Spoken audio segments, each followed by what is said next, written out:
મિત્રો, તમારું સ્વાગત છે. સ્ટોરી શરૂ કરું તેના પહેલાં વિડીયો લાઇક કરીને ચેનલ સબસ્ક્રાઈબ કરી દો અને કોમેન્ટમાં જય શ્રી રામ લખી દો અને આ વાર્તા છેલ્લા સુધી જોજો. ઓ તે રાતના આશરે 10 વાગ્યા હતા.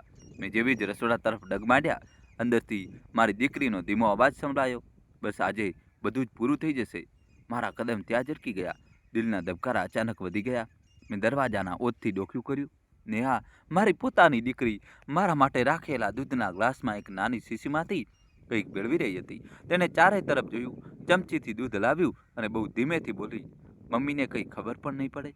મારા હાથ શૂન્ય થઈ ગયા, પરંતુ મેં અવાજ ન કર્યો. હું ત્યાં જ ઊભી રહી, બસ જોતી રહી. એક માનું દિલ તૂટી રહ્યું હતું, પરંતુ એક પ્રિન્સિપાલનું મગજ કામ કરવા લાગ્યું હતું. જો હું અત્યારે અંદર ગઈ હોત તો સત્ય હંમેશા માટે છુપાઈ ગયું હોત. હું ધીમેથી પાછી મારા રૂમમાં આવી ગઈ. 2 મિનિટ પછી નેહા હસતી હસતી આવી. મમ્મી, દૂધ રાખી દીધું છે, ઠંડુ થાય તે પહેલાં પી લેજો. મેં તેની આંખોમાં જોયું, તે મારી તરફ જોઈ પણ નહોતી શકતી. તેને ઝડપથી નજર નમાવી લીધી. આ જ પહેલી વાત હતી જેને મને સૌથી વધુ ડરાવી દીધી. ગ્લાસ મારી સાથે રાખ્યો હતો. શું ખરેખર તેમાં ઝેર હતું? કે પછી મેં જોયું તે કંઈક બીજું હતું? જો હું દૂધ ન પીવું તો સામેની વ્યક્તિ સતર્ક થઈ જશે. જો પી લઉં તો કદાચ આજ મારી આખરી રાત હોત. મેં કબાટમાંથી મારો જૂનો સ્ટીલનો નાનો ડબ્બો કાઢ્યો. તેમાં પહેલાંથી જ કેટલીક ખાલી ટેસ્ટ ટ્યુબ રાખેલી હતી, જે સ્કૂલના સાયન્સ એક્ઝિબિશન વખતે બચી ગઈ હતી. મેં દૂધના થોડા ટીપા તેમાં ભરી દીધા. બાકીના દૂધનો માત્ર એક નાનો ગુંઠલો લીધો અને બાકીનું દૂધ તક જોઈને બાથરૂમના સિંકમાં વહાવી દીધું. પછી ગ્લાસ ધોઈને પાછો રાખી દીધો. હવે મારે એ જોવા માટે રાહ જોવી હતી કે સામેની વ્યક્તિ શું કરે છે. આ આશરે અડધી રાત્રે મારા પેટમાં હળવી બળતરા શરૂ થઈ. માથું થોડું ભારે લાગવા માંડ્યું. મેં તરત જ મારી ડાયરીમાં સંબંધ નોંધી લીધો. રાત્રે 12:18. દૂધ પીધાના લગભગ 40 મિનિટ પછી હળવી બળતરા. પછી મેં અમારા ફેમિલી ડૉક્ટરને મેસેજ કર્યો, સર, સવારે સૌથી પહેલાં મળવાનું છે, ખૂબ જરૂરી. મેં બીમારીનું કારણ ન લખ્યું. રખેને મારે ફોન કોઈ વાંચી લેતો. તે રાત્રે મેં રૂમનો દરવાજો અંદરથી બંધ ન કર્યો. હું જાણવા માંગતી હતી કે શું કોઈ મને જોવા આવશે. આશરે 2 વાગે દરવાજો બહુ ધીમેથી ખોલ્યો. મેં આંખો બંધ રાખી. કદમનો અવાજ, ધીમા શ્વાસ અને પછી કોઈકે મારી કલાઈ પકડીને નાડી તપાસી. તે નેહા હતી. તેની આંગળીઓ ધ્રુજી રહી હતી. બીજી ક્ષણે તેની બહુ ધીમેથી કહ્યું, સૂઈ ગઈ છે? પરંતુ તેને આ કોને કહ્યું? રૂમમાં તો બીજું કોઈ હતું જ નહીં. કે પછી હતું? મારા કાનમાં એ સમયે એક બહુ હળવો અવાજ આવ્યો, જાણે કોઈ મોબાઈલ પર સ્પીકર ચાલુ હોય. ગભરાઈશ નહીં, એક પુરુષનો ધીમો અવાજ. સવાર સુધીમાં બધું પૂરું થઈ જશે. મારા શ્વાસ એક ક્ષણ માટે થંભી ગયા. દોસ્તો, જલ્દીથી વિડીયો લાઇક કરી ચેનલ સબસ્ક્રાઈબ કરી દો. નેહા રૂમની બહાર ચાલી ગઈ, પરંતુ તે અવાજ આખી રાત મારા કાનમાં ગૂંજતો રહ્યો. આખરે તે માણસ કોણ હતો? સવારે 6 વાગે હું ડૉક્ટરના ક્લિનિક પહોંચી. તેણે મારી હાલત જોઈને તરત જ કેટલાક બેઝિક ટેસ્ટ લખી આપ્યા. મેં તેમને પેલી નાની ટેસ્ટ ટ્યુબ આપી દીધી. તેમણે પૂછ્યું, આ શું છે? મેં બસ એટલું જ કહ્યું, કૃપા કરીને આની તપાસ કરાવી લો. અત્યારે કોઈને કહેશો નહીં. ડૉક્ટરે મારી આંખોમાં જોયું. કદાચ તેઓ સમજી ગયા કે મામલો માત્ર બીમારીનો નથી. તેમણે કોઈ સવાલ કર્યા વિના સેમ્પલ લેબમાં મોકલી દીધું. જતાં જતાં તેમણે એક વાત કહી, જ્યાં સુધી રિપોર્ટ ના આવે, ઘરમાં કંઈ પણ એકલા ન ખાશો. મારા પગ નીચેની જમીન સરકી ગઈ. જો ડૉક્ટરે એવું કહ્યું છે તો શું મારી શંકા સાચી હતી? ડૉક્ટરના ક્લિનિકની પાછા ફરતી વખતે કારની બારીમાંથી બહાર જોતા મને 6 મહિના પહેલાંની એક સાંજે યાદ આવી ગઈ. તે દિવસે પહેલીવાર મને લાગ્યું હતું કે મારી દીકરી બદલાઈ રહી છે. તે દિવસે નેહા અચાનક બોલી હતી, મમ્મી, આટલું મોટું ઘર તમારા એકલાના શા કામનું? વેચી દઈએ. મેં હસીને કહ્યું હતું, જ્યાં સુધી હું જીવતી છું આ ઘર નહીં વેચાય. મારી વાત સાંભળીને તેને કંઈ ન કહ્યું, પણ તેના ચહેરા પર પહેલીવાર નિરાશા નહીં, ખીજવજ પડ્યો દેખાયો હતો. અને તે જ રાત્રે મેં રાહુલને ફોન પર કહેતા સાંભળ્યો હતો, જે ઘર ન વેચાયું તો બીજો રસ્તો કાઢવો પડશે. તે સમયે મને લાગ્યું હતું કે કદાચ હું વધારે પડતું વિચારી રહી છું, પરંતુ આજની રાત તે નાની શીશી અને આ જૂની વાતચીત બંને એકબીજા સાથે જોડાવા લાગ્યા હતા. તેમ છતાં એક સવાલ હજુ પણ મારી સામે હતો. શું નેહા પોતાની મરજીથી આ બધું કરી રહી હતી, કે કોઈ તેને મજબૂર કરી રહ્યું હતું?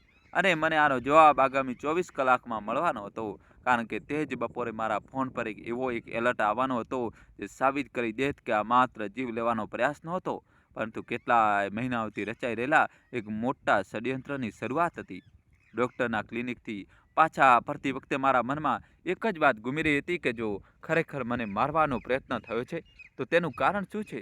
મેં ઘરનો મુખ્ય દરવાજો ખોલ્યો અંદર બધું સામાન્ય હતું. નેહા રસોડામાં હતી. રાહુલ ડ્રોઈંગ રૂમમાં લેપટોપ પર કામ કરવાનો ડોળ કરી રહ્યો હતો. બંને એવો વ્યવહાર કરી રહ્યા હતા જાણે ગઈ રાત્રે કંઈ થયું જ ન હોય. મેં પણ એવું જ કર્યું. હું મુસ્કુરાઈ. નેહા, આજે ચા હું બનાવું? નેહા એક ક્ષણ માટે ચોંકી, પછી બોલી, ના મમ્મી, તમે આરામ કરો. તેની અવાજમાં આફતજન જેવો ભાવ ઓછો અને ગભરામણ વધારે હતી. મેં તે જ સમયે નક્કી કરી લીધું કે હવેથી હું ઘરમાં કોઈના હાથનું કંઈ પણ નહીં ખાઉં. બપોરે બરાબર 1-12 વાગે મારા મોબાઈલ પર બેંકનો સંદેશ આવ્યો.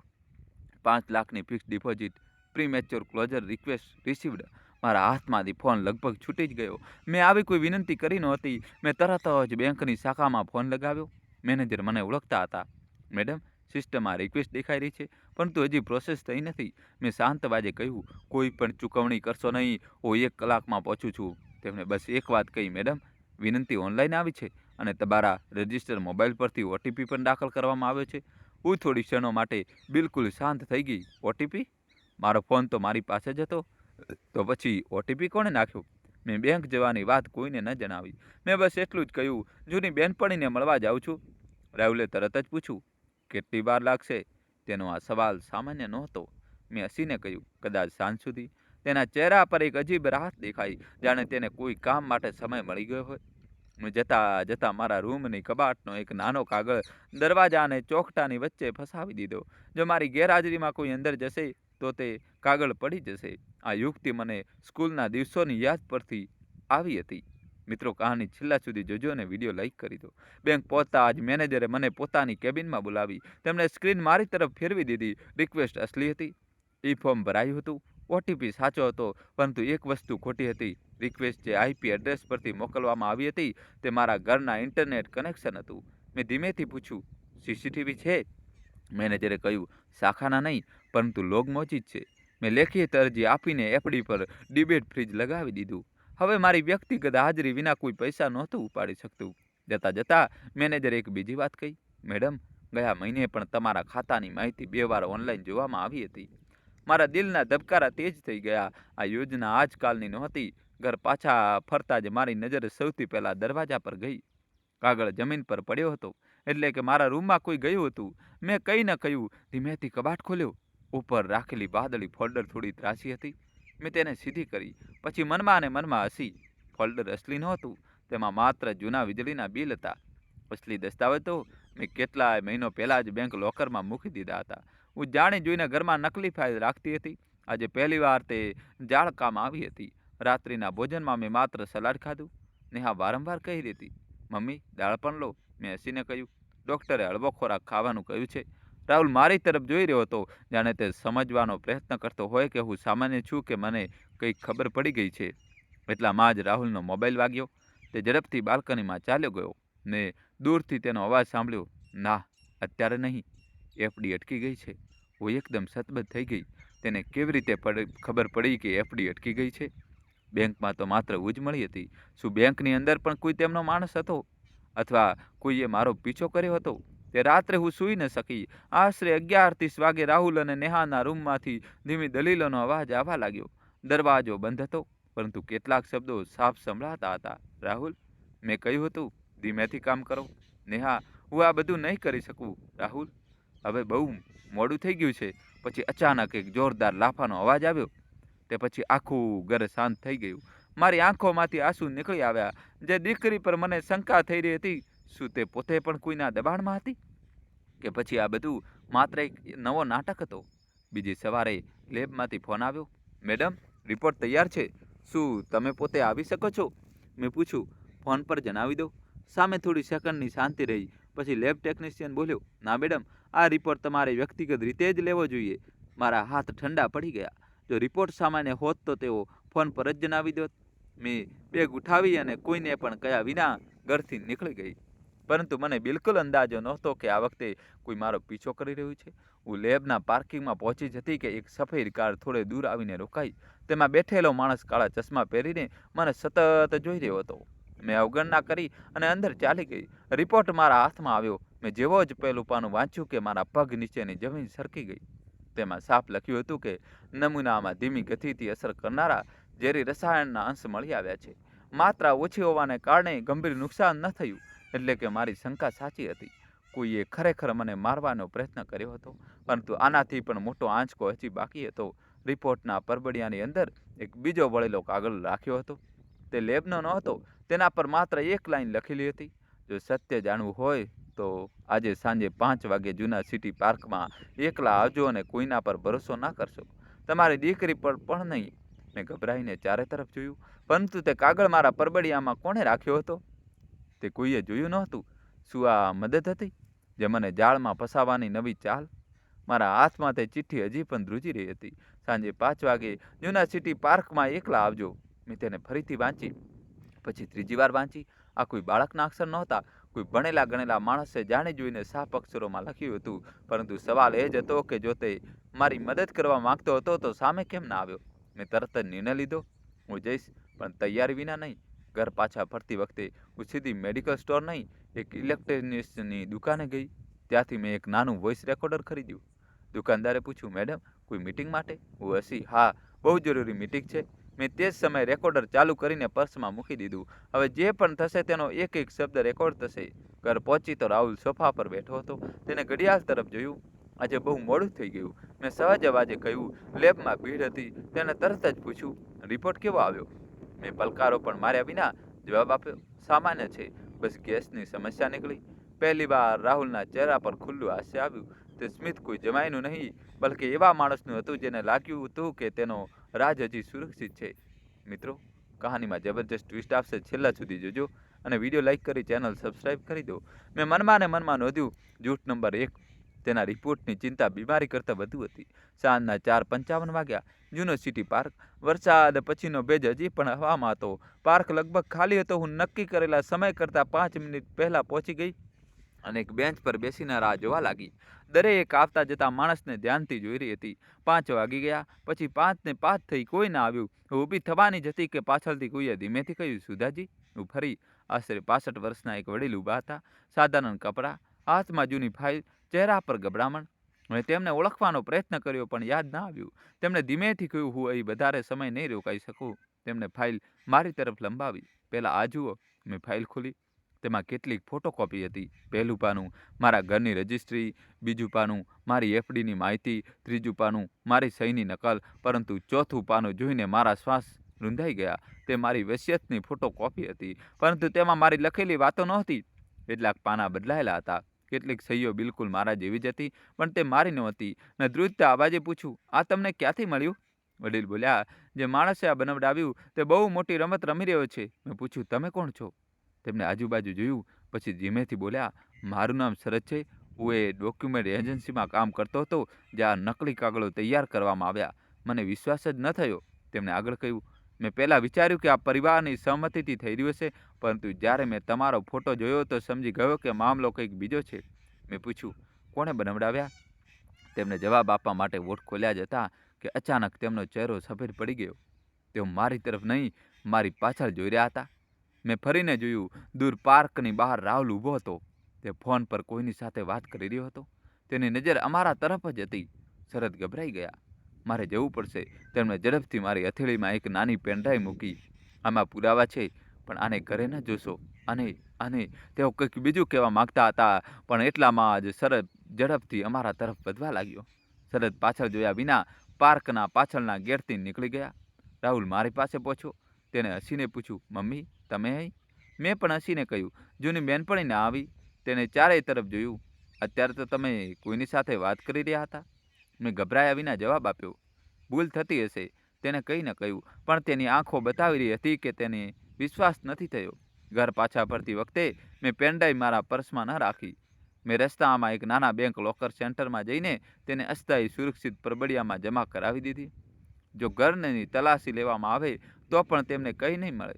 તે રાત્રે રાહુલ અસામાન્ય રીતે શાંત હતો, પરંતુ નેહા વારંવાર મારી તરફ જોઈ રહી હતી, જાણે તે કંઈક કહેવા માંગતી હોય. રાત્રે આશરે 11 વાગે મારા રૂમના દરવાજા પર હળવી ટકોર થઈ. મેં ખોલ્યો. બહાર નેહા ઊભી હતી. તેની આંખો લાલ હતી. તે બોલી, મમ્મી, શું તમે મારા પર ભરોસો કરો છો? મેં તેની આંખોમાં જોતા કહ્યું, દરેક માં પોતાની દીકરી પર ભરોસો કરવા માંગે છે. નેહાની આંખોમાંથી આંસુ નીકળી આવ્યા. તેને ધ્રુજતા કહ્યું, જો હું કંઈક કહું તો શું તમે મને માફ કરી દેશો? હું જવાબ આપત તે પહેલાં પાછળથી રાહુલનો અવાજ આવ્યો, નેહા, જાણે ડરી ગઈ. તેને તરત જ આંસુ લૂછ્યા અને કંઈ પણ કહ્યા વિના પાછી ચાલી ગઈ. હું દરવાજા પર જ રહી ગઈ કે શું કહેવા માંગતી હતી. બીજી સવારે મેં મારા જૂના મિત્ર અને ચાર્ટર્ડ એકાઉન્ટન્ટ સીએ વિનોદ સક્સેનાને મળવાનું નક્કી કર્યું. મેં તેમને બધી વાત ન જણાવી, બસ એટલું જ કહ્યું, મારે એક પેનડ્રાઈવ જોવી છે, પણ સુરક્ષિત જગ્યાએ. વિનોદ મને પોતાની ઓફિસના રેકોર્ડ રૂમમાં લઈ ગયા. અમે કોમ્પ્યુટરમાં પેનડ્રાઈવ લગાવી, સ્ક્રીન પર એક જ ફોલ્ડર ખુલ્યું. તેનું નામ હતું પ્રોજેક્ટ એસ. અંદર 3 વિડીયો હતા. પહેલો વિડીયો ખુલ્યો, તારીખ આશરે 2 મહિના જૂની. કેમેરો કોઈ ઓફિસમાં લાગેલો હતો. વિડીયો શરૂ થતાં જ રાહુલ સ્ક્રીન પર દેખાયો. તેની સામે બેઠેલો એક આધેડ માણસ બોલ્યો, જ્યાં સુધી સુધા ત્રિપાઠી જીવતી છે, 1 રૂપિયો પણ તારા હાથમાં નહીં આવે. પહેલાં વસિયત બદલ, ન બદલાય તો રસ્તો બદલ. રાહુલે વિના સંકોચે જવાબ આપ્યો, વસિયત પણ બદલાઈ જશે અને જરૂર પડી તો માણસ પણ હટી જશે. મારા હાથ ધ્રુજવા લાગ્યા, પરંતુ બીજી ક્ષણે વિડીયોમાં જે ચહેરો અંદર આવ્યો તે જોઈને મારા મોંમાંથી અવાજ જ ન નીકળ્યો. તે માણસ મારા સ્વર્ગસ્થ પતિનો સૌથી વિશ્વસનીય મિત્ર હતો, વિનોદ સક્સેના, અને તે હસી રહ્યો હતો. મારી આંગળીઓ કીબોર્ડ પર જ થીજી ગઈ. સ્ક્રીન પર એ જ ચહેરો હતો, વિનોદ સક્સેના, એ જ વ્યક્તિ જેના પર મારા સ્વર્ગસ્થ પતિએ આંખો બંધ કરીને ભરોસો કર્યો હતો, જેને વર્ષો સુધી અમારા ટેક્સ, રોકાણ અને કાગળો સંભાળ્યા હતા, જે દરેક તહેવાર પર ઘરે આવતો હતો, જે મને હંમેશા બહેન કરીને બોલાવતો હતો. વિડીયોમાં તે ખુરશી પર બેઠો, ધીમેથી હસ્યો, પછી રાહુલને બોલ્યો, ઉતાવળ ન કર. વૃદ્ધ લોકો એક દિવસ એમ પણ ચાલ્યા જાય છે, પણ જો રાહ ન જોઈ શકતા હો તો ભૂલ ન કરતો. વિડીયો એ જ પૂરો થઈ ગયો. રૂમમાં થોડી ક્ષણો સુધી સન્નાટો રહ્યો. મેં ધીમેથી વિનોદ તરફ જોયું. તે મારી સામે જ બેઠો હતો. તેના ચહેરા પર ગભરામણની એક ઝલક આવી, પરંતુ બીજી જ ક્ષણે તેણે પોતાની જાતને સંભાળી લીધી. તે હસવાનો પ્રયત્ન કરતા બોલ્યો, આજકાલ એઆઈથી કંઈ પણ બનાવી દે છે. મેં પહેલીવાર અનુભવ્યું કે જૂઠું બોલતી વખતે તેની જમણી આંખ હળવી ફરકતી હતી. મેં મારા ચહેરા પર કોઈ ભાવ આવવા ન દીધા. કદાચ તમે સાચું કહી રહ્યા છો. મેં કમ્પ્યુટર બંધ કર્યું. વિનોદે રાહતનો શ્વાસ લીધો. તેને લાગ્યું કે મેં તેની વાત માની લીધી, પરંતુ અસલમાં મેં કમ્પ્યુટર બંધ નહોતું કર્યું. મેં સ્ક્રીન લોક કરી હતી અને રેકોર્ડિંગ હજી પણ ચાલુ હતું. મેં સહજ અવાજે પૂછ્યું, જો કોઈ મારી વસિયત બદલવા માંગે તો શું કરવું પડે? વિનોદ વિચાર્યા વિના જવાબ આપ્યો, સૌથી પહેલાં જૂના દસ્તાવેજો ગાયબ કરવા પડશે. જવાબ આપતા જ તેને પોતાની ભૂલનો અહેસાસ થયો. તેને વાત બદલવા ચાહી, પણ મોડું થઈ ચૂક્યું હતું. મારા રેકોર્ડરમાં તેનો એક એક શબ્દ કેદ થઈ ગયો હતો. ઓફિસથી નીકળતા જ મેં સીધા ઘરે જવાને બદલે મારા પતિનું જૂનું કબાટ ખોલવાનું નક્કી કર્યું. તે કબાટની ચાવી હંમેશા મારી પાસે જ રહેતી હતી. અંદર ફાઇલોની નીચે એક ભૂખરું પરબડિયું રાખેલું હતું. તેના પર મારા પતિના અક્ષરો હતા. જો ક્યારેય વિનોદ પર શંકા જાય તો આ ખોલજો. મારા હાથ ધ્રુજી ઉઠ્યા. મેં ક્યારેય આ પરબડિયું પહેલાં ખોલ્યું નહોતું, કારણ કે મને ક્યારેય તેની જરૂર જ નહોતી લાગી. મેં પરબડિયું ખોલ્યું. અંદર એક હાથથી લખેલો પત્ર હતો. પત્રમાં લખ્યું હતું, મિત્રો, કહાનીમાં જબરજસ્ત ટ્વિસ્ટ આવશે. વિડીયો લાઇક કરીને જલ્દીથી તમારા ભાઈ માટે ચેનલ સબસ્ક્રાઈબ કરી દો. સુધા, છેલ્લા કેટલાક મહિનાથી મને વિનોદના વર્તનમાં બદલાવ દેખાઈ રહ્યો છે. તે વારંવાર આપણી સંપત્તિની માહિતી માંગી રહ્યો છે. કેટલીય વાર તેને એવી સલાહ આપી જેનાથી આપણું નુકસાન થાત. મારી પાસે અત્યારે કોઈ પુરાવા નથી, એટલે હું કોઈના પર આરોપ ન લગાવી શકું, પરંતુ જો ક્યારેય મારા પછી તને તેના પર જરાય પણ શંકા જાય તો ભરોસો ન કરતી. મેં અસલી રોકાણના કાગળો ત્યાં નથી રાખ્યા જ્યાં બધાને લાગે છે. મારી આંખોમાંથી આંસુ વહી નીકળ્યા. મારા પતિ મારા કરતાં પણ આગળનું વિચારીને ગયા હતા, પરંતુ તેમણે એ નહોતું લખ્યું કે અસલી દસ્તાવેજો ક્યાં છે. તે જ સાંજે નેહા મારા રૂમમાં આવી. આ વખતે તેને દરવાજો અંદરથી બંધ કરી દીધો. તેનો અવાજ ધ્રુજી રહ્યો હતો, મમ્મી, મારે તમને કંઈક કહેવું છે. હું ચૂપ રહી. તે રડી પડી. તે રાત્રે દૂધમાં ઝેર મેં મેળવ્યું હતું. મારા શ્વાસ જાણે થંભી ગઈ. રૂમમાં થોડી સેકન્ડ સુધી માત્ર તેના ડુસકાનો અવાજ સંભળાતો રહ્યો. પછી તેને માથું નમાવી લીધું, પરંતુ હું તેમને મરવા નહોતી માગતી. મેં પહેલીવાર તેને સીધો સવાલ પૂછ્યો, તો પછી કેમ? નેહાએ ધ્રુજતા ધ્રુજતા જવાબ આપ્યો, રાહુલે કહ્યું હતું કે આ માત્ર ઊંઘની દવા છે. તેને કહ્યું કે તેમને 2-3 કલાક ઊંડી ઊંઘ આવશે, પછી તે તમારી આંગળીથી બાયોમેટ્રિક લગાવીને બેંકના કેટલાક કાગળો પૂરા કરશે. મેં રોક્યા વિના તેને બોલવા દીધી. તે બોલી, જ્યારે મેં ના પાડી તો તેને કહ્યું કે જો તે સાથ ના આપ્યો તો હું તારા નાના ભાઈની જેમ ઉછરેલા આરવને. તે અટકી ગઈ. હું ચોંકી ગઈ. આરવ? મારા પિયરની બહેનનો દીકરો, જે છેલ્લા 2 વર્ષથી ભણવા માટે નેહાના ઘરે રહી રહ્યો હતો. રાહુલે એક બાળકને ધમકી આપી હતી. નેહા રડતા રડતા બોલી, મમ્મી, હું ડરી ગઈ હતી. મેં વિચાર્યું કે સાચે જ ઊંઘની દવા હશે, પરંતુ બીજા દિવસે મેં રાહુલ અને વિનોદ અંકલની વાત સાંભળી લીધી. રાહુલ કહી રહ્યો હતો કે જો બચી પણ ગઈ તો આગલી વખતે માત્રા વધારી દઈશું. મારા આખા શરીરમાં ધ્રુજારી દોડી ગઈ. મિત્રો, કહાની છેલ્લા સુધી જોજો. શું પ્લાન સક્સેસ થાય છે કે દાદીમાં જીતી જાય છે એ હવે જોવાનું રહેશે. કહાની બાકી છે. વિડીયો લાઇક કરી જલ્દીથી ચેનલ સબસ્ક્રાઈબ કરી દો. એટલે કે પહેલી રાત તો માત્ર શરૂઆત હતી.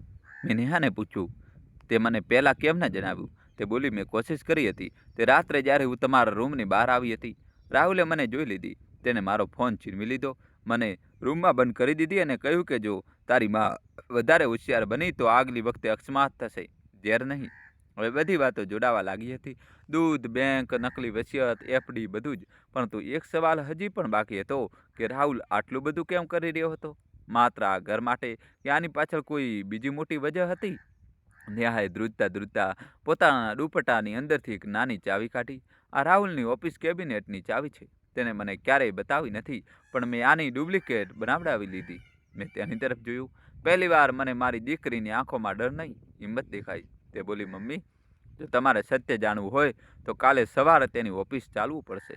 મેં ધીમેથી તેનો હાથ પકડી લીધો. આ વખતે અમે બંને સાથે ચાલીશું. નેહા પહેલી વાર મારા ગળે વળગીને ધ્રુસકે રડી. તેનું રડવું ગુનાનું નહીં પણ પસ્તાવાનું હતું.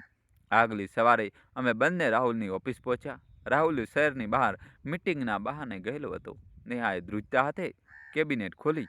અંદર માત્ર ફાઇલો નહોતી, એક કાળી બેગ હતી જેની અંદર ઘણી નકલો મારી સામે લાલ ફાઇલ ખુલેલી હતી. તેના પહેલા પાના પર મોટા અક્ષરોમાં લખ્યું હતું, ફેઝ 2 એક્સિડન્ટ પ્લાન. નીચે તારીખ, સમય, રૂટ, ત્યાં સુધી કે મારી રોજની આદતો પણ લખેલી હતી. સવારે 8:40 વાગ્યે મંદિરે જાય છે, પાછા આવતી વખતે જૂના ફ્લાયઓવરની ઉપયોગ કરે છે, બ્રેક ફેલ જેવી દુર્ઘટના સૌથી સુરક્ષિત વિકલ્પ. મેં ફાઇલ બંધ કરી દીધી. મારા હાથ ધ્રુજી રહ્યા હતા, પરંતુ મગજ પહેલાં કરતાં વધુ શાંત હતું. હવે મને સમજાઈ ગયું હતું, આ કોઈ ગુસ્સામાં લેવાલો નિર્ણય નહોતો. આ મહિનાઓથી તૈયાર કરવામાં આવેલી યોજના હતી. નેહા મારી તરફ જોવા લાગી. તેની આંખોમાં ડર સ્પષ્ટ દેખાઈ રહ્યો હતો. મમ્મી, હવે શું કરીશું? મેં પહેલીવાર કોઈ પણ ખચકાટ વિના જવાબ આપ્યો. અમે ભાગીશું નહીં, અમે તેમને તેમની જ યોજનામાં ભૂલ કરવા દઈશું. નેહા ચૂપ રહી. મેં લાલ ફાઇલની દરેક તસવીર પોતાના મોબાઈલથી ખેંચી લીધી, પછી તેને તે જ જગ્યાએ મૂકી દીધી. એક પણ કાગળ આગો પાછો ન કર્યો. જો રાહુલને જરા પણ શંકા થઈ ગઈ તો તે આખી યોજના બદલી નાખશે. ઓફિસથી નીકળતા જ અમે સીધા પોલીસ સ્ટેશન ન ગયા. નેહાએ આશ્ચર્યથી પૂછ્યું, તમે ફરિયાદ કેમ નથી કરી રહ્યા? ને ધીમેથી કહ્યું, માત્ર શંકા અને કેટલીક તસવીરોથી કેસ નબળો પડી જશે. આપણને એવો પુરાવો જોઈએ જેનો કોઈ ખોટો સાબિત ન કરી શકે. નેહાએ માથું હલાવ્યું. હવે તે સમજી ચૂકી હતી. હું દરેક કદમ વિચારીને ઉઠાવી રહી છું. તે સાંજે મેં એક એવું કામ કર્યું જેની કોઈને આશા નહોતી. મેં આખા પરિવારને રવિવારનું ભોજન મારા ઘરે રાખવાનું આમંત્રણ મોકલી દીધું. રાહુલે તરત જ પૂછ્યું, અચાનક? હું મુસ્કુરાઈ. ઘણા દિવસો થઈ ગયા, બધા સાથે નથી બેઠા. રાહુલને લાગ્યું કે હું પહેલાં જેવી જ સીધી સાદી છું. તેને જરા પણ અંદાજો નહોતો કે હું તે જ દિવસે તેની સામે એક એવો સવાલ રાખવાની છું જેનો જવાબ તે છુપાવી નહીં શકે. આગલા દિવસે હું ચૂપચાપ મારા જૂના પાડોશી રિટાયર્ડ ડીએસપી અરવિંદ ચૌહાણને મળવા ગઈ.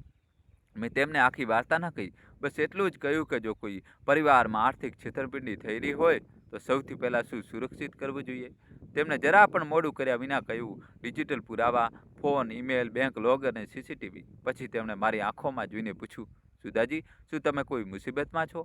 મેં બસ એટલું જ કહ્યું, કદાચ, પણ અત્યારે હું કોઈનું નામ લેવા નથી માગતી. તેમણે પોતાનું વિઝિટિંગ કાર્ડ મારી તરફ લંબાવ્યું. જે દિવસે લાગે કે હવે એકલા હાથે નહીં સંભળાય તે દિવસે મને ફોન કરજો. મેં કાર્ડ મારા પર્સમાં મૂકી દીધું. રવિવાર આવી ગયો. ઘરમાં બધા લોકો હાજર હતા. નેહા, રાહુલ, મારી નાની બહેન, 2-3 સગા સંબંધીઓ.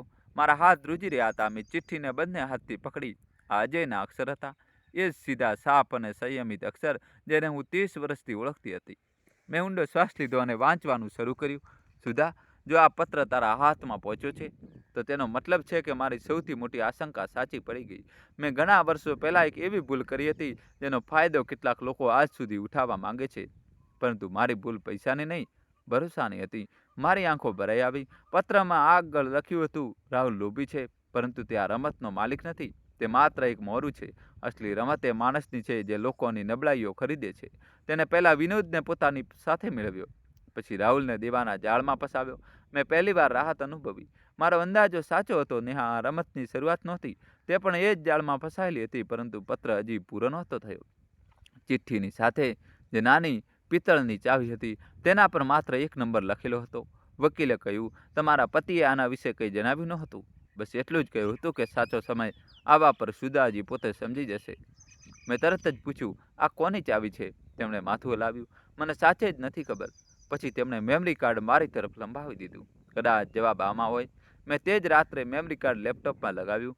એક જ વિડીયો હતો. રેકોર્ડિંગની તારીખ અજયના મૃત્યુના 3 દિવસ પહેલાંની. વિડીયોમાં મારા પતિ બેઠા હતા. ચહેરા પર થાક હતો, પરંતુ અવાજ બિલકુલ સ્થિર. તેમણે કેમેરા તરફ જોઈને કહ્યું, સુધા, જો તું આ જોઈ રહી છે તો હું કદાચ તારી સાથે નથી. મારી વાત ધ્યાનથી સાંભળજે.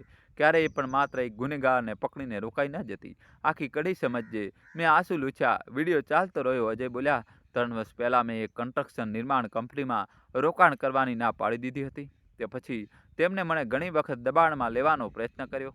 વિનોદે પણ એ જ સલાહ આપી. ત્યારે જ મને તેના પર શંકા ગઈ. પછી તેમણે કેમેરાની સામે એક ફાઇલ બતાવી. તેના પર લખ્યું હતું સૂર્યોદય ઇન્ફ્રા ગ્રુપ. તેમણે કહ્યું, જો ક્યારે આ નામ ફરી સંભળાય તો સમજી લેજે રમત ત્યાંથી જ ચાલી રહી છે. મેં વિડીયો રોકી દીધો. આ જ નામ મેં પહેલાં પણ ક્યાંય જોયું હતું, પણ ક્યાં? નેહા અચાનક બોલી, મમ્મી, થોભો. તે દોડીને પોતાના રૂમમાં ગઈ. થોડી સેકન્ડ પછી જૂની ડાયરી લઈને પાછી ફરી. તેને ફટાફટ પાના ફેરવ્યા. પછી એક જગ્યાએ આંગળી મૂકી દીધી. આ જ નામ છે. મેં જોયું, સૂર્યોદય ઇન્ફ્રા ગ્રુપ. નેહા બોલી, રાહુલ ગયા વર્ષે આ જ કંપની માટે કામ કરતો હતો. પછી અચાનક નોકરી છોડી દીધી. પરંતુ તે પછી પણ દર મહિને તે જ કંપનીમાંથી કોઈને કોઈ ખાતામાં પૈસા આવતા રહ્યા. રૂમમાં સન્નાટો છવાઈ ગયો. હવે પહેલીવાર રાહુલ અને તે કંપની વચ્ચેનો સીધો સંબંધ સામે હતો. આગલી સવારે હું અને નેહા તે ચાવી પર લખેલા નંબર L27નું સરનામું શોધવા નીકળ્યા. બહુ શોધ્યા પછી વકીલને એક વાત યાદ આવી. અજયજીએ એક પ્રાઇવેટ લોકર લીધું હતું જૂની કોઓપરેટિવ બેંક શાખામાં. અમે ત્યાં પહોંચ્યા. ઓળખ અને દસ્તાવેજોની તપાસ કર્યા પછી જૂનું લોકર ખોલવામાં આવ્યું. અંદર સોનું કે રોકડ નહોતી, માત્ર 3 વસ્તુઓ હતી. એક હાર્ડ ડિસ્ક, એક સીલબંધ પરબડિયું અને એક રજિસ્ટર. મેં રજિસ્ટર ખોલ્યું. પહેલા પાના પર મારા પતિએ લખ્યું હતું, પુરાવા હંમેશા કાગળ પર પણ છોડો. મશીનો બદલી શકાય છે. હાર્ડ ડિસ્કને બેંકના સુરક્ષિત સિસ્ટમ પર ખોલવામાં આવી. તેમાં વર્ષોના ઈમેલ, સ્કેન કરેલા કરારો, ઓડિયો રેકોર્ડિંગ અને બેંક ટ્રાન્ઝેક્શન હતા. પરંતુ સૌથી મહત્વપૂર્ણ એક ઓડિયો ફાઇલ હતી. તેનું નામ હતું meeting_final.mp3. મેં પ્લે કર્યું. પહેલો અવાજ વિનોદનો હતો, બીજો રાહુલનો અને ત્રીજો એ જ ભારે અવાજ જે મેં ફોન રેકોર્ડિંગમાં સાંભળ્યો હતો. તે માણસે કહ્યું, સુધા, ત્રિપાઠી દસ્તાવેજોનો બહુ સાચવીને રાખે છે. જો તે જીવતી રહી તો આખી ચેન સાંકળ ખુલી જશે. મિત્રો, કહાની છેલ્લા સુધી જોજો. નવો ટ્વિસ્ટ આવશે. ચેનલ સબસ્ક્રાઇબ કરી દો. આ પછી તેણે પોતાનું નામ જણાવ્યું, હું વિક્રમ મલ્હોત્રા, બાકીનું હું સંભાળી લઈશ. હવે પહેલીવાર તે રહસ્યમય અવાજનું નામ અમારી સામે હતું, પરંતુ અસલી આંચકો હજી બાકી હતો. રજિસ્ટરના છેલ્લા પાના પર અજય એક નોટ લખી હતી, જો ક્યારે મામલો અદાલત સુધી જાય તો પોલીસ પહેલા પુરાવા આર્થિક ગુના શાખા અને બેંકની છેતરપિંડી તપાસ શાખાને આપવા. કારણ કે મામલો માત્ર પરિવારનો નથી, સંગઠિત નાણાકીય છેતરપિંડીનો છે. મેં ડાયરી બંધ કરી દીધી. હવે મને સમજાઈ ગયું કે મારા પતિ આટલા વર્ષો પહેલાથી કેમ તૈયારી કરી રહ્યા હતા. તે સમયે મારા મોબાઈલ પર એક અજાણ્યા નંબરથી કોલ આવ્યો. મેં સ્પીકર ઓન કર્યું. સામેથી ભારે અવાજ આવ્યો, એ જ અવાજ જે રેકોર્ડિંગમાં હતો. સુધાજી, તમે જેટલું જાણવું હતું તેના કરતાં વધુ જાણી ચૂક્યા છો. મેં શાંત સ્વરે પૂછ્યું, કોણ બોલો છો? તે હલકું હસ્યો. નામ તો હવે તમે જાણી જ ગયા હશો, વિક્રમ મલ્હોત્રા.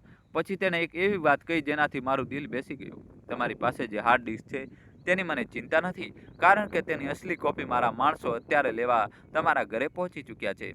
મેં તરત જ નેહા તરફ જોયું. તેનો ચહેરો સફેદ પડી ગયો હતો. ઘરમાં તે સમયે આરવ એકલો હતો. મારા હાથમાંથી ફોન લગભગ છૂટી ગયો. મેં તરત જ આરવને કોલ કર્યો. કોઈ જવાબ નહીં. બીજી વાર, ત્રીજી વાર ફોન સતત વાગતો રહ્યો. નેહાની આંખોમાં ડર સ્પષ્ટ દેખાઈ રહ્યો હતો. મમ્મી, જો તે લોકો ઘરે પહોંચી ગયા તો? મેં ઊંડો શ્વાસ લીધો. નહીં, તે જે વસ્તુ લેવા જઈ રહ્યા છે તે ત્યાં જ છે જ નહીં. નેહા મારી તરફ જોવા લાગી. શું મતલબ? મેં પહેલીવાર મુસ્કરાઈને કહ્યું, જે દિવસે મને દૂધમાં ઝેર આપવાનો પ્રયત્ન થયો હતો તે જ દિવસે મેં અસલી પુરાવા ઘરમાં રાખવાનું બંધ કરી દીધું હતું. અમે તરત જ ઘરે પહોંચ્યા.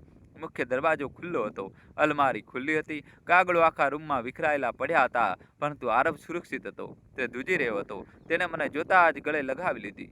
માસી, 2 માણસો આવ્યા હતા. તેમણે કહ્યું, જૂની ફાઇલ ક્યાં છે? મેં કહ્યું, મને કંઈ નથી ખબર. પછી તેમણે આખો રૂમ અસ્તવ્યસ્ત કરી નાખ્યો. મેં તેના માથા પર હાથ મૂક્યો. તે બહુ હિંમત બતાવી. નેહા અચાનક બોલી, મમ્મી, રાહુલ ક્યાં છે? તે જ સમયે રાહુલનો ફોન આવ્યો. તેનો અવાજ પહેલાં જેવો આત્મવિશ્વાસથી ભરેલો નહોતો. મમ્મી, મને તમારી સાથે એકલામાં વાત કરવી છે. મેં શાંત સ્વરે કહ્યું, ક્યાં? જૂના જૂની તળાવની પાસે. 1 કલાકમાં ફોન કટ થઈ ગયો. નેહા ગભરાઈ ગઈ. ના જશો. મેં કહ્યું, આજે તો ભાગવા માંગે છે અને ભાગવાવાળા લોકો સૌથી મોટી ભૂલ કરે છે. હું એકલી ના ગઈ પણ મારી સાથે કોઈ દેખાઈ પણ નહોતું રહ્યું. થોડી દૂર રિટાયર્ડ ડીએસપી અરવિંદ ચૌહાણ પોતાની કારમાં બેઠા હતા. બીજી તરફ વકીલ પણ હાજર હતા. આર્થિક ગુના શાખાના 2 અધિકારીઓ સાદા કપડામાં આસપાસ હતા. મેં કોઈને સામે આવવા ન દીધા. મારે રાહુલ પાસે સાચું કહેવડાવવું હતું. રાહુલ તળાવના કિનારે ઊભો હતો. પહેલીવાર તેના ચહેરા પર ગમણ નહોતો, માત્ર ડર હતો. તેણે ધીમેથી કહ્યું, મમ્મી, મામલો મારા હાથમાંથી નીકળી ગયો. મેં કહીને કહ્યું. તે પોતે જ બોલવા લાગ્યો. મારા પર બહુ દેવું હતું. મેં વિચાર્યું હતું બસ તમારી સાઇન સહી થઈ જાય પછી બધું બરાબર થઈ જશે. મેં પૂછ્યું, અને ઝેર? તેને માથું ઝુકાવી લીધું. તે મારી સૌથી મોટી ભૂલ હતી, પરંતુ મેં જોર નહોતું ખરીદ્યું. તે શીશી વિક્રમે આપી હતી. હું ચૂપચાપ સાંભળતી રહી. મારા પર્સમાં રાખેલું રેકોર્ડર બધું રેકોર્ડ કરી રહ્યું હતું. મેં એક બીજો સવાલ પૂછ્યો, વિનોદ? રાહુલે કડવાશભર્યું હાસ્ય હસ્યો. વિનોદ અંકલ બહુ પહેલાંથી જ તેમની સાથે હતા. તેમણે જ જણાવ્યું હતું કે તમારા પતિએ કેટલાક પુરાવા છુપાવીને રાખ્યા છે. તેમણે જ નકલી વસિયતનામું બનાવડાવ્યું. તેમણે જ મારું દેવું ચૂકવવાનો વાયદો કર્યો. પછી તેને મારી તરફ જોયું. તેની આંખોમાં પહેલીવાર શરમ હતી. નેહાનો મેં ઉપયોગ કર્યો. તે ક્યારેય તમને મારવા નહોતી માગતી. નેહા જે થોડી દૂર રહીને બધું સાંભળી રહી હતી, તે ધુસકે અને ધુસકે રડવા લાગી. મેં રાહુલને છેલ્લો સવાલ પૂછ્યો, જો હું મરી જાત તો શું તું ચેનથી જીવી શકત? રાહુલે તરત જ જવાબ ના આપ્યો. થોડીવાર પછી તેને ધીમા અવાજે કહ્યું, ના, હું દરરોજ મરત, પણ ત્યાં સુધીમાં બહુ મોડું થઈ ચૂક્યું હોત. મેં તેની આંખોમાં જોયું. તે તૂટી ચૂક્યો હતો, પરંતુ તૂટી જેવું ભૂલને ભૂસી શકતું નથી. મેં મારા પર્સમાંથી એક પરબડિયું કાઢ્યું. તેમાં તે બધા પુરાવાઓની યાદી હતી. લેબ રિપોર્ટ, બેંક, લોગડોગ, નકલી વસિયતની કોપી, રાહુલનું રેકોર્ડિંગ, પ્રોજેક્ટ એસવાળો વિડીયો, હાર્ડ ડિસ્કનું બેકઅપ અને અજયની લખેલી ડાયરી. મેં કહ્યું, આ બધું હવે સાચી જગ્યાએ પહોંચી ચૂક્યું છે. રાહુલનો ચહેરો ઉતરી ગયો. શું મતલબ? મેં જવાબ આપ્યો, આજે સવારે જ આર્થિક ગુના શાખા, બેંકની તપાસ શાખા, મારા વકીલ પાસે આની પ્રમાણિત નકલ જમા થઈ ચૂકી છે. હવે કોઈ એક હાર્ડ ડિસ્ક ચોરીને સચ્ચાઈ મિટાવી શકશે નહીં. રાહુલે બંને હાથથી પોતાનો ચહેરો ઢાંકી લીધો. તેને સમજાઈ ગયું હતું કે રમત ખતમ થઈ ચૂકી છે. તે જ સમયે કાળી એસયુવી ઝડપથી તળાવ પાસે આવીને રોકાઈ. તેનો દરવાજો ખોલ્યો. એક ઊંચો માણસ નીચે ઉતર્યો. સફેદ શર્ટ, કાળો કોટ, ચહેરા પર ઠંડુ સ્મિત. તેને સીધું મારી તરફ જોયું. પછી તાળી વગાડતા બોલ્યો, કમાલ છે સુધાજી. મેં વિચાર્યું નહોતું કે તમે અહીં સુધી પહોંચી જશો. રાહુલનો ચહેરો પીળો પડી ગયો. તેને ફૂસફૂસાવીને કહ્યું, હે વિક્રમ મલ્હોત્રા. વિક્રમ મારી તરફ વધ્યો અને ગભરાયા વિના બોલ્યો, પુરાવા હોવા અને તેમને સાબિત કરી શકવા બંને અલગ વાતો છે. મેં તેની આંખોમાં જોતા માત્ર એક વાક્ય કહ્યું, તું મોડો આવ્યો છે વિક્રમ. સચ્ચાઈ તારા પહેલાં પહોંચી ચૂકી છે. વિક્રમના ચહેરાનું સ્મિત પહેલીવાર પાછું પડી ગયું, પરંતુ આગલી ક્ષણે તેને ખિસ્સામાંથી પોતાનો મોબાઈલ કાઢ્યો, સ્ક્રીન મારી તરફ ફેરવી અને બોલ્યો, જો તમને લાગે છે રમત ખતમ થઈ ગઈ તો આ તસવીર જુઓ. સ્ક્રીન પર જે તસવીર હતી તે જોઈને મારા શ્વાસ અટકી ગયા. તસવીરમાં વિનોદ સક્સેના કોઈ સરકારી સાક્ષી સાથે નહીં, પરંતુ મારા દિવંગત પતિ અજયના જૂના હસ્તલેખિત રજિસ્ટરના એક બીજા ભાગ સાથે ઊભો હતો. મતલબ હજી પણ એક એવું રહસ્ય બચ્યું હતું જે આખી વાર્તાની દિશા બદલી શકતું હતું. વિક્રમે મોબાઈલ મારી તરફ લંબાવ્યો. સ્ક્રીન પર એ જ જૂનું રજિસ્ટર હતું, પરંતુ આ વખતે તેની સાથે એક બીજું પાનું દેખાઈ રહ્યું હતું. મેં તસવીરને ધ્યાનથી જોઈ અને અચાનક મુસ્કુરાઈ પડી. વિક્રમે ભ્રમરો સંકોચી લીધી. હસી કેમ રહ્યા છો? મેં શાંત અવાજે કહ્યું, કારણ કે તમે ફરી એ જ ભૂલ કરી દીધી. લાલચમાં, ઉતાવળમાં. વિક્રમ કંઈ સમજી શક્યો નહીં. મેં કહ્યું, જે પાનાનો ફોટો તમે બતાવી રહ્યા છો તેના પર જે તારીખ લખેલી છે તે મારા પતિના મૃત્યુના 6 મહિના પછીની છે. અજય તારીખ લખી જ નહોતા શકતા. રાહુલે તરત જ મોબાઈલ આંચકીને જોયું. તે પણ સતબત થઈ ગયો. તસવીર નકલી હતી. કોઈકે અસલી રજિસ્ટરમાં નવું પાનું જોડીને તેનો ફોટો બનાવ્યો હતો. મેં મારા બેગમાંથી એક પારદર્શક ફોલ્ડર કાઢ્યું. તેમાં એ જ રજિસ્ટર હતું જેને મેં બેંક લોકરમાંથી કાઢ્યું હતું. દરેક પાના પર બેંકની સીલ, વિડીયો રેકોર્ડિંગ અને પ્રાપ્તિનો રેકોર્ડ હાજર હતો. મેં કહ્યું, જ્યારે અમે લોકર ખોલ્યું હતું ત્યારે પૂરી પ્રક્રિયા બેંકના કેમેરામાં રેકોર્ડ થઈ હતી. રજિસ્ટર તે જ સમયે સીલ કરવામાં આવ્યું હતું. ત્યાર પછી આમાં એક પાનું પણ જોડવું શક્ય નહોતું. આર્થિક ગુના શાખાના અધિકારીઓ આગળ વધ્યા. તેમણે બંને રજિસ્ટરોની સરખામણી કરી. તફાવત સાફ દેખાઈ રહ્યો હતો. વિક્રમ પહેલીવાર ચૂપ થઈ ગયો. તે જ સમયે વિનોદ સક્સેના પણ ત્યાં પહોંચ્યો. તેનો ચહેરો થાકેલો હતો. તેને વિક્રમ તરફ જોયું, પછી મારી તરફ. થોડી સેકન્ડો સુધી તે કંઈ બોલી શક્યો નહીં. પછી ધીમેથી બોલ્યો, સુધા, હું હારી ગયો. મેં કોઈ જવાબ ના આપ્યો. તે પોતે જ બોલતો થયો. શરૂઆત ફક્ત પૈસાથી થઈ હતી, પછી ડર વધતો ગયો. દરેક ખોટા કામને છુપાવવા માટે બીજું એક ખોટું કામ કરવું પડ્યું. તેનો અવાજ તૂટી ગયો. અજય મારા પર ભરોસો કર્યો હતો અને મેં એ જ ભરોસાને વેચી દીધો. મારી આંખોમાં આંસુ આવી ગયા. લોકો ફક્ત પૈસાનો નહોતો, 30 વર્ષની દોસ્તીનો હતો. રાહુલ ધીમે ધીમે મારી પાસે આવ્યો. તેને પહેલીવાર મારા પગ તરફ જોયું. મમ્મી, જો માફી માંગવાનો પણ અધિકાર નથી, તો પણ એક વાત કહું. હું ચૂપ રહી. તે બોલ્યો, મેં બધું ગુમાવી દીધું, પરંતુ સૌથી પહેલાં મેં માણસ હોવાનું ગુમાવ્યું હતું. આજે સમજાયું કે જે ઘરને મેળવવા માટે હું લડી રહ્યો હતો, તે જ ઘરમાંથી મેં પોતાનો પરિવાર ગુમાવી દીધો. તેના અવાજમાં પસ્તાવો હતો, પરંતુ મેં ફક્ત એટલું જ કહ્યું, પસ્તાવો શરૂઆત હોઈ શકે છે, સજાનો વિકલ્પ નહીં. નેહા ધીમે ધીમે મારી સામે આવી. તે ઘૂંટણીએ બેસી ગઈ. તેને રડતા રડતા કહ્યું, મમ્મી, મેં તમને બચાવવાની કોશિશ બહુ મોડી કરી. જો તે રાત્રે મેં સાચું કહી દીધું હોત તો કદાચ વાત અહીં સુધી ન પહોંચોત. મેં તેના આંસુ લૂછ્યા. ભૂલ તારી હતી, પરંતુ તેનાથી મોટી ભૂલ ડરની હતી. યાદ રાખજે, જે દિવસે માણસ ડરીને ચૂપ થઈ જાય છે, તે દિવસે ખોટા લોકો સૌથી શક્તિશાળી બની જાય છે. ન્યાય મારો હાથ મજબૂતાઈથી પકડી લીધો. વર્ષો પછી અમે બંને એકબીજાને એવી રીતે ગળે લગાવ્યા જેમ એક મા અને દીકરી લગાવે છે.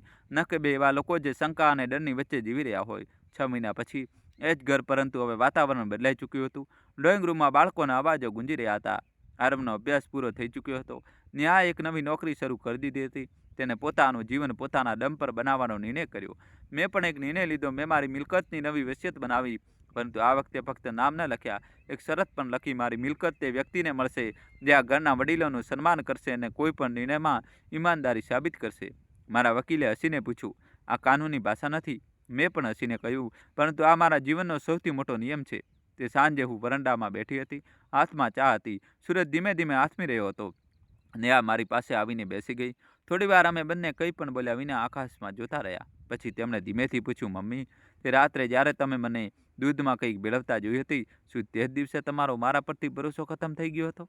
મેં તેના તરફ જોયું, પછી હસીને કહ્યું, ના, તે દિવસે મારો ભરોસો આંધળો હોવાનો બંધ થયો હતો, પરંતુ માનો ભરોસો ક્યારે પૂરો ખતમ નથી થતો. નેહાની આંખો ફરી ભરાઈ આવી.